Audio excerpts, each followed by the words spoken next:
Tagad parādīšu jums soļzaima ražošanas cehu.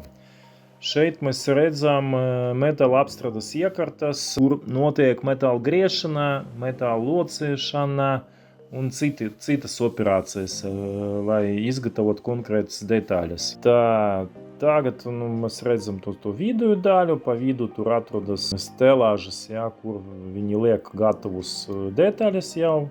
Šeit mēs redzam metināšanas iecirkņus. Un soļzaimā notiek metināšana gan manuāla veida, kur darbinieki metina kaut kādas nelielus detaļas, kur vajag precīzāk, kaut kādas sarežģītas vietas. Metina manuāli, un soļzaimā izmanto arī robotizētu metināmo līniju, kur viņi metina garus kaut kādus apjomīgus šūvus. Pa vidu mēs redzam stelāžas, kur viņi liek uz gatavas detaļas. Tālāk bidamies uz priekšu. Tagad atkal tas metināmas iecirkņi parādīta ceha vidēja daļa. Šeit kopējas kāds uz visu to cehu. Un beigas būs parādīts iecirknis, kur viņi testē jau gatavus produktus, pieslēdz pie dūmvādiem, ja viņam ir kaut kādas šaubības, cik šī iekārta vesela, viņi slēdz klāt un pārbauda tos iekārtas, pieslēdzot viņu pie dūmvāda. Tas kopējais skats uz šo cehu. Šeit mēs redzam līniju, kur notiek hidrauliska pārbaude ar ūdens. Šeit mēs redzam, ka karaistas jau sagatavojas, laikam tas kamīnu kurtuves, kurus viņi slēdz pie ūdensvada un ar spiedienu 10 bāri pārbauda katru vienību. Tas var teikt 3-karšu lielāks spiediens nekā varbūt avarijas gadījumus. Šeit mēs redzam to pieslēgumu vietu. Tas ir ļoti augsts spiediens un pārbaude tiešām ir droša un iespaidoša. Un šeit mēs redzam to pašu automatizētu, robotizētu metināšanas līniju. Un mēs redzam šo robotu darbības procesi, kur notiek tas automatiska metināšana.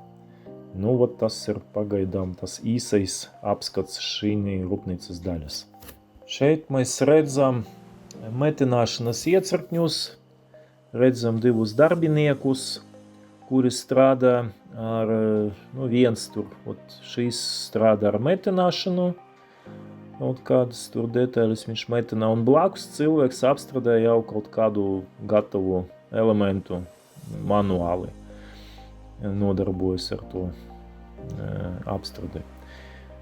Tagad mēs redzam, kā notiek tā arī metāla apstrādes darbībā. Laikam viņš tīra šūvus. Šeit arī vēl viens darbinieks strādā. Un dažus vārdus par pašu rūpnīcu vēlos pateikt, ka šī ir pilnīgi moderna rūpnīca, viņa nav liela.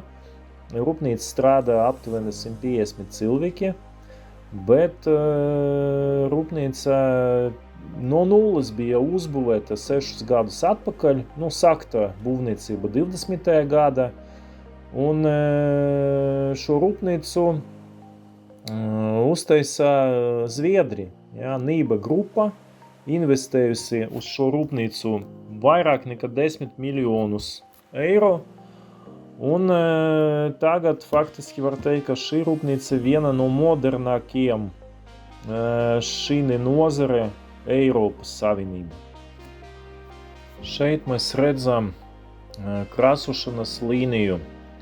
Tā ir mūsdienīga krāsošanas līnija. Tagad mēs redzam šī pusē kārais detaļas.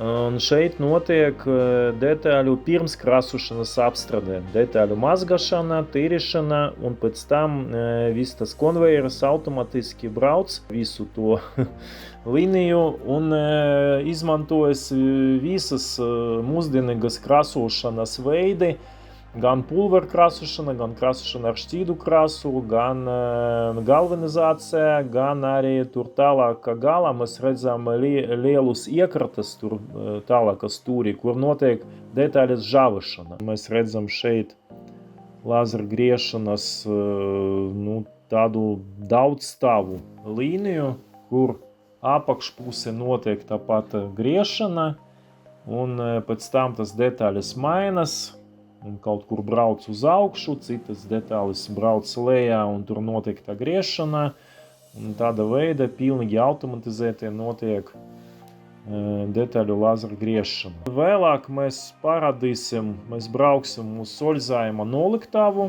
cita lokācija, kura mēs parādīsim gatavu produkciju, cik daudz jau ir izgatavotas Soļzājuma produkti un stāvtāja noliktava. Šeit mēs redzam krāsošanas līnijas gala punktu, žāvēšanas mašīnas, žāvēšanas kameras, kuras notiek viss tas žāvēšanas process, un šeit ir ļoti karsti. Izdalās liels siltuma apjoms. Un mēs redzam tos ventilatorus, un Soļzājuma rūpnīca pilnīgi viss enerģija izmantojas maksimāli efektīvi. Un mēs redzam rekuperācijas iekratas, kuras to siltumu izmanto otrreizēji. Un pēc tam vēlāk es parādīšu Soļzājuma biro. Pirmajā stāvā uz sienas karājas liels ekrāns, vai teikt, ka gudrai māja, tāds ekrāns, kur parādīta visa, teiksim tā, komunikāciju elementi, Soļzājuma ražošanas komunikāciju elementi, apkuras elementi, ventilācijas elementi. Un reālā laikā mēs tajā ekrānā redzam, kas notiek, kas notiek ar apkuri, kas notiek ar ventilāciju, kas notiek ar rekuperāciju.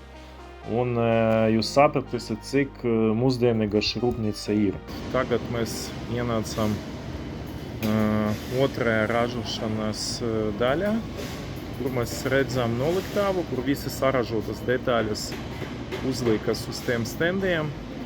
Un šī pusē notiek turpmākā katlu un kurtuves un kamīnu salikšana. Tur, kur darbinieki katrs dara savu operāciju. Un mēs redzam, cik daudz vienības vienlaicīgi saliekas. Un šeit mēs varam redzēt vietu, kur notiek stiklu griešana priekš durtiņām. Šī galda notiek griešana. Un šeit divas sievietes vajadzīga izmēra stikliņu saliek durtiņas ramjus. Tā viss process izskatās.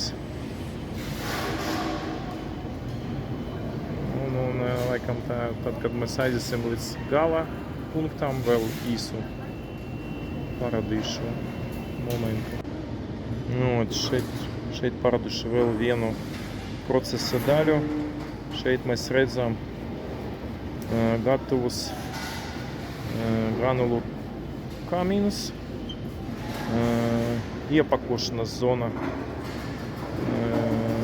Kamīni jau ir uzliktas uz palētēm, un tālāk notiek iepakošana. Un laikam komplektācija, kas tur jāiet kopā ar to kamīnu līdzi. Šeit mēs redzam gala punktu, kur notiek gala iepakošana, gatavu produktu iepakošana, un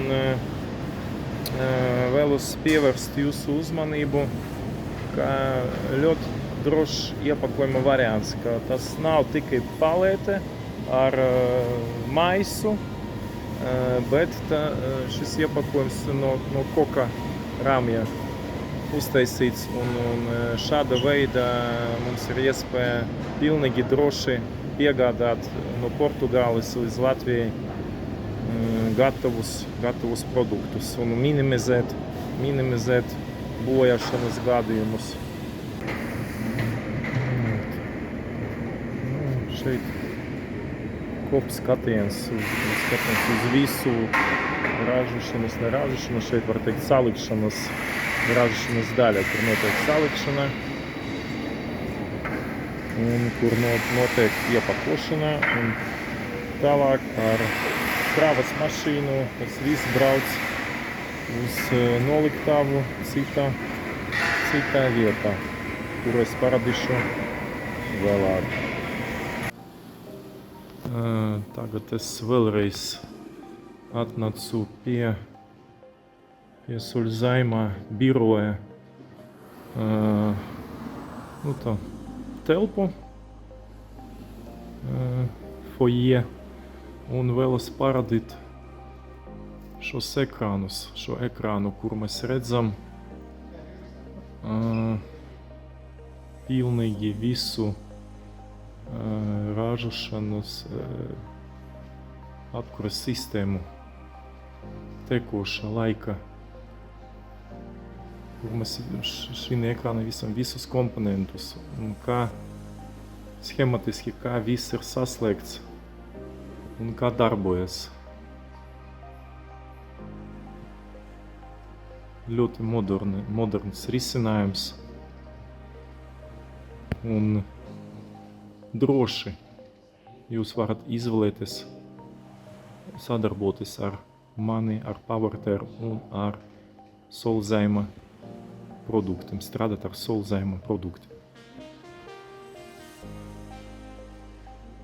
Gaidiet mūsu jaunas video uz Powerter LTD YouTube kanālā. Uz redzēšanos!